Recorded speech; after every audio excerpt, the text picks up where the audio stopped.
Brought to you by V-Guard. Beed Lok Sabha मतदारसंघाच्या आपल्या महायुतीच्या उमेदवार माझ्या भगिनी भारतीय जनता पार्टीच्या राष्ट्रीय चिटणीस माननीय पंकजाताई गोपीनाथराव मुंडे यांच्या प्रचारार्थ आज देशाचे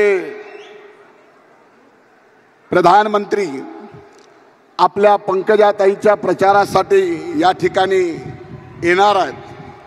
काही वेळातच ते आपल्या सर्वांच्या समोर येत आहेत। या प्रचार सभेला व्यासपीठावर उपस्थित आदरणीय केंद्रीय मंत्री आठवले साहेब, आदरणीय भारतीय जनता पार्टीचे राज्याचे अध्यक्ष बावनकुळे साहेब, आपल्या सर्वांच्या लाडक्या उमेदवार भावी खासदार माननीय पंकजाताई गोपीनाथ मुंडे, व्यासपीठावरील सर्व मान्यवरांची माफी मागून वेळ अतिशय कमी आहे आणि मुद्दे जास्त बोलायचे असल्यामुळे मोठ्या अंतकरणाने व्यासपीठावरील सर्व मान्यवर नेते मला माफ करतील असं समजून सन्माननीय व्यासपीठ।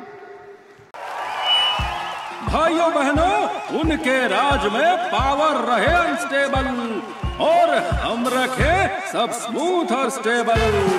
हमारा नेता कैसा हो जो स्टेबल पावर दे वैसा हो। अब की बार V-Guard AC स्टेबलाइजर का चमत्कार। आणि आजच्या या विराट सभेला इथं उपस्थित बीड जिल्ह्यातील मोठ्या संख्येने आलेल्या आमच्या मायमावल्या वडीलधारी मंडळी, मोठ्या उत्साहात असणाऱ्या माझ्या तरुण भावांनो बहिणींनो आणि इथं उपस्थित पत्रकार मित्रांनो, खरं तर आजची ही सभा विजय संकल्प सभा या नाव दिलं। माझं असं म्हणणं आहे की विजय संकल्प सभा नाही तर विजयावर शिक्कामोर्तब करणारी ही आजची सभा आहे। आणि विजयावर शिक्कामोर्तब करणारी ही सभा बीड जिल्ह्याच्या विकासाची गॅरंटी घ्यायला देशाचे पीएम आणि बीड जिल्ह्याची गॅरंटी घ्यायला आमची भगिनी, तिचं नावही पंकजा मुंडे आहे, म्हणजे शॉर्ट केलं तर ती सुद्धा पीएम। म्हणजे या दोन गॅरंट्या या बीड जिल्ह्याच्या विकासाला मायबाप जनतेला आज मिळणार आहेत। म्हणूनच आजची सभा ही विजय संकल्प सभा नाही तर विजयावर शिक्कामोर्तब करणारी ही सभा आहे। उनका बैकअप सिर्फ कल तक और हमारा चांद तक। हमारा नेता कैसा हो जो नॉन स्टॉप बैकअप दे वैसा हो। अब की बार V-Guard इन्वर्टर बैटरी का चमत्कार। खरं तर आज मोठ्या अंतकरणाने या जिल्ह्याचा पालकमंत्री या नात्यानं खरं तर आदरणीय मोदी साहेब आल्यानंतर माईक हातात घेऊन स्वागत करणं अगेन्स्ट प्रोटोकॉल होईल, पण बीड जिल्ह्यातल्या या मायबाप जनतेच्या वतीनं आपल्या या जिल्ह्यात आदरणीय मोदी साहेबांचं या जिल्ह्याचा पालकमंत्री या नात्यानं मनपूर्वक स्वागत करतो। आदरणीय आठवले साहेबांचं सुद्धा या बीड जिल्ह्याच्या मातीत आपण अनेकदा आलात, आज आपलं पुन्हा एकदा मी या ठिकाणी स्वागत करतो। ही निवडणूक बीड जिल्ह्याच्या दृष्टीनं बीड जिल्ह्याच्या विकासाच्या मुद्द्यावर लढवणं जाणं आवश्यक आहे। आपल्याला माहिती आहे की आपला हा बीड जिल्हा जो कायम मागासलेला जिल्हा म्हणून ओळख आहे, आपला हा बीड जिल्हा ऊसतोड मजुरांचा जिल्हा म्हणून ओळख आहे। आपल्या या बीड जिल्ह्याची आता मागासलेपण दूर करायचं आहे। हा बीड जिल्हा ऊसतोड मजूर पुरवणारा जिल्हा नाही तर ऊस उत्पादकांचा जिल्हा म्हणून आपल्याला करायचा आहे। आणि याच्यासाठी खऱ्या अर्थानं हे कसं होऊ शकतं हे मला जर एका पत्रकाराने विचारलं तर तर मी त्याला सांगितलं, आदरणीय अनेक मान्यवर लोकप्रतिनिधी याला साक्षीदार आहेत, की गोदावरीचं हे खोरं आपलं 162 TMCचं तुटीचं खोरं आहे.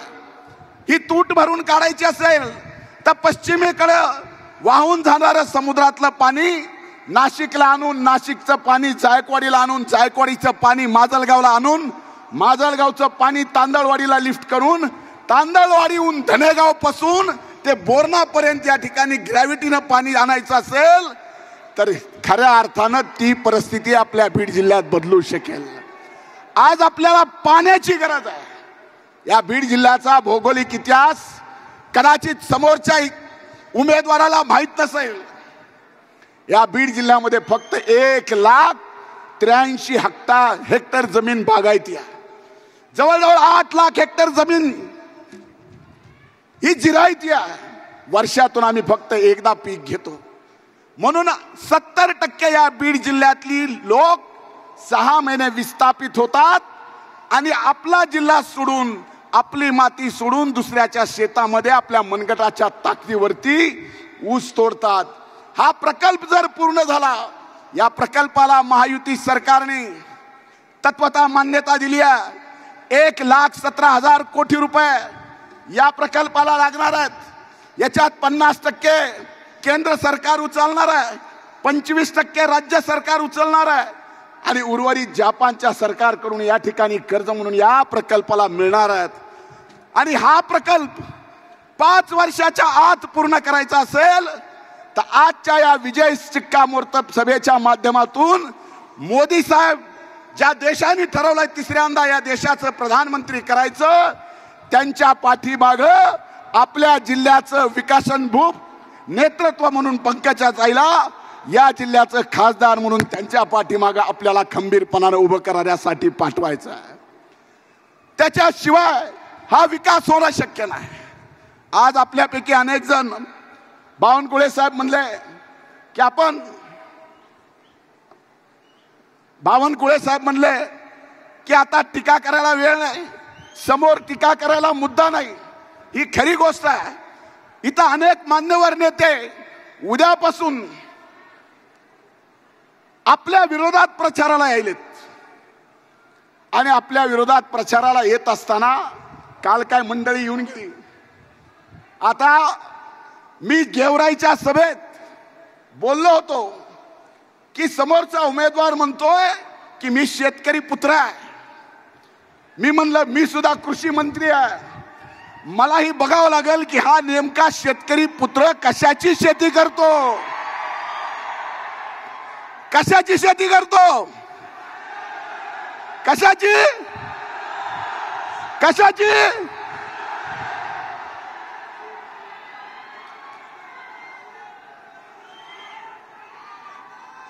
आणि अशा चंदन तस्कराला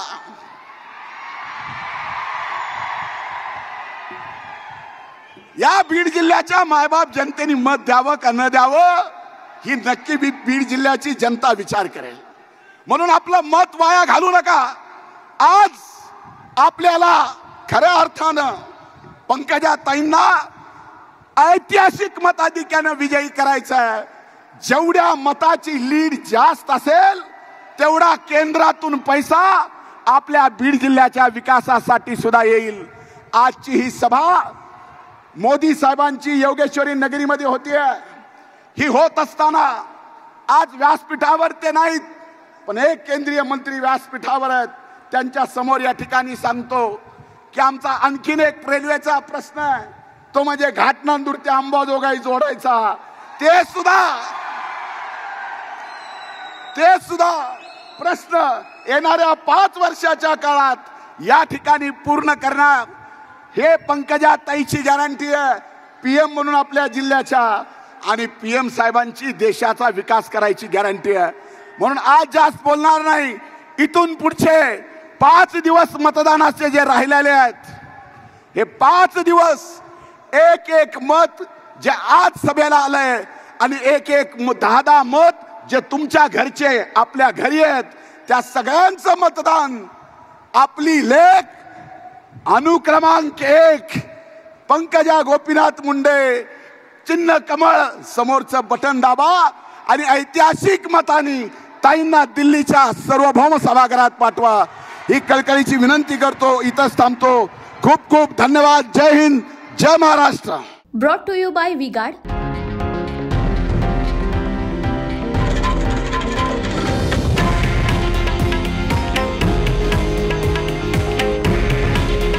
हे आहे देशातील नंबर 1 न्यूज नेटवर्क आणि आपण पाहत आहात TV9 मराठी. काळजी तुमची, हित महाराष्ट्राचं.